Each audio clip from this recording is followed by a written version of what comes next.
Hi, Year 5 again. We're going to carry on with chapter 2.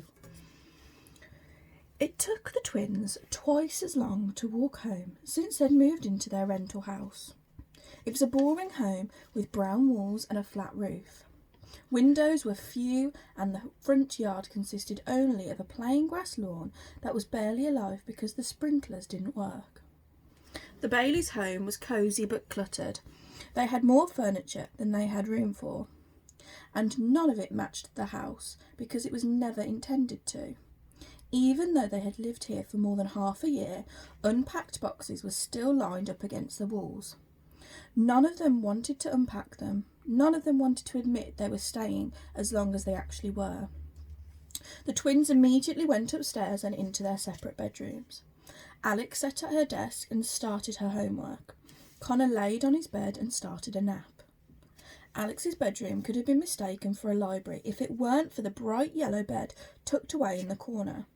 Bookshelves of all heights and widths lined in the room, holding everything from chapter books to encyclopedias.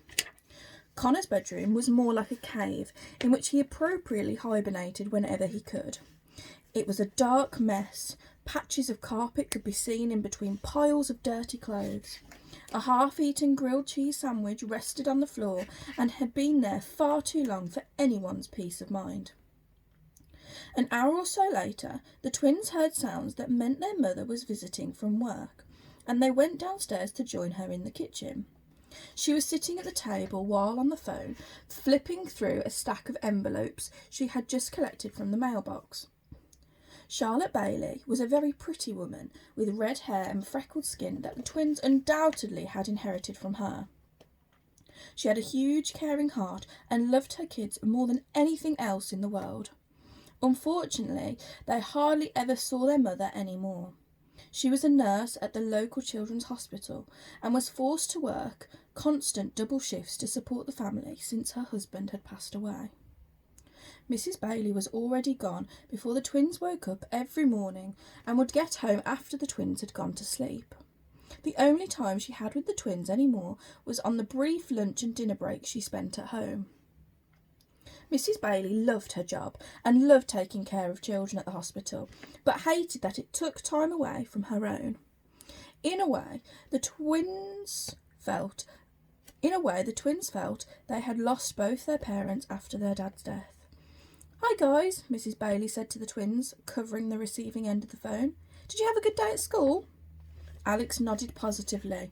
Connor gave her an overly enthusiastic thumbs up. "Yes, I can work a double this Monday," she said into the phone, speaking with someone from the hospital. "No problem," she lied. Most of the envelopes she was looking through had bright red warning stickers saying "Final notice of payment due." Even working the hours she worked, Mrs. Bailey had to get creative with money sometimes. She put the envelopes face down on the table, hiding them from the twins. "Thank you," Mrs. Bailey said into the phone and clicked it off. She turned to her children. "How are you guys?" "Good," they both said passively. Mrs. Bailey's mom tuition turned on. She knew something was troubling them. "What's the matter?" she asked, studying their faces. "You seem a little down." Alex and Connor looked to each other, unsure of what to say. Did their mother know about their old house? Should they tell her? "Come on," their mother said. "What is it? You can tell me anything." "We aren't upset," Connor said. "We knew it was going to happen eventually." "What?" Mrs. Bailey asked. "The house sold," Alex said. "We saw it today on our way home from school." There was a moment before anyone said anything. This wasn't news to Mrs. Bailey, but the twins could tell she was just as disappointed about it as they were, and had hoped they wouldn't notice it. "Oh, that," Mrs. Bailey said, brushing it off. "Yes, I know. You shouldn't be sad about it, though.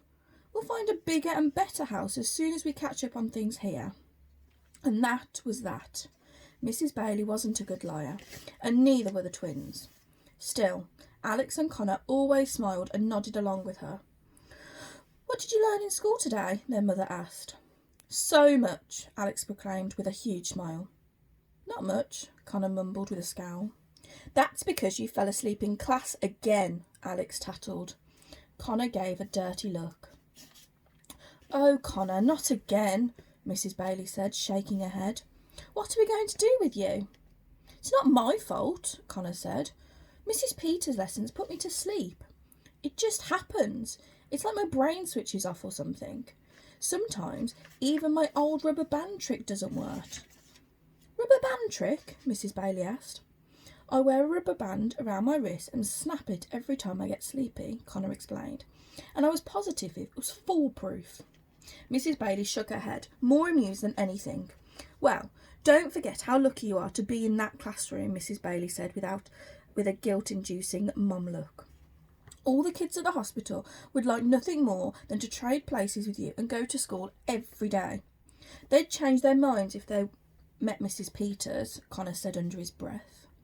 The phone rang just as Mrs. Bailey was about to continue scolding her son. Hello, Mrs. Bailey said, answering the phone. The worry lines on her forehead became more prominent. Tomorrow? No, there must be a mistake. I told them I couldn't work it at all tomorrow. It's the twins' 12th birthday, and I was planning on spending the evening with them. Alex and Connor looked at each other with the same surprised expression. They'd almost forgotten they were turning 12 the next day. Almost. Are you positive there's no one else who can cover it? Mrs. Bailey asked, her voice more desperate than she wanted it to sound. No, I understand. Yes, of course. I'm aware of the staff cuts. I'll see you tomorrow. Mrs. Bailey hung up the phone, closed her eyes and let out a deep, disappointed sigh.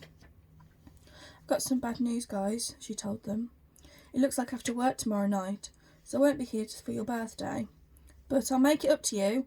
We'll celebrate when I get home from work the next night, all right? That's fine, Mum, Alex said cheerfully, trying to make her feel better. We understand. It's okay, Connor added. We weren't really expecting anything special anyway. The situation made Mrs. Bailey feel like the worst mother in the world, and their understanding made her feel even worse. She would have much rather watch them throw a fit or get angry or show any emotion appropriate to their age. They were too young to be used to disappointment. Oh, Mrs. Bailey said, fighting back the sadness inside her. Great. Then we'll have dinner and get a cake and have a nice night. Now I'm just going to go upstairs for a minute before I head back to work. She left the kitchen and hurried up the stairs and into her bedroom. The twins waited a beat before climbing up the stairs to check on her. They peered into their mother's bedroom. She was sitting on her bed crying, with rolled up balls of tissue in both her hands, talking to a framed photo of her late husband. Oh, John, Mrs. Bailey said, I try to stay strong and keep our family going, but it's really hard to do it without you. They're such good kids. They don't deserve this. She quickly dried her tears once she felt the twins watching her. Alex and Connor slowly walked into her room and sat on either side of her. I'm so sorry for everything, Mrs. Bailey said to them. It just isn't fair that you've had to go through all this at such a young age. It's going to be okay, Mum, Alex said. We don't need anything special for our birthday. Birthdays are overrated anyway, Connor added. We know things are tight right now. Mrs. Bailey put her arms around them. When did you two become so grown up? She asked them with watery eyes. I am the luckiest mum in the world. All their eyes fell on the photo of Mr. Bailey. You know what your dad would say if he were here right now, Mrs. Bailey asked the twins. He'd say, right now, we're living in an ugly chapter of our lives, but books always get better. The twins smiled at her, hoping this was true. And that's the end of chapter 2.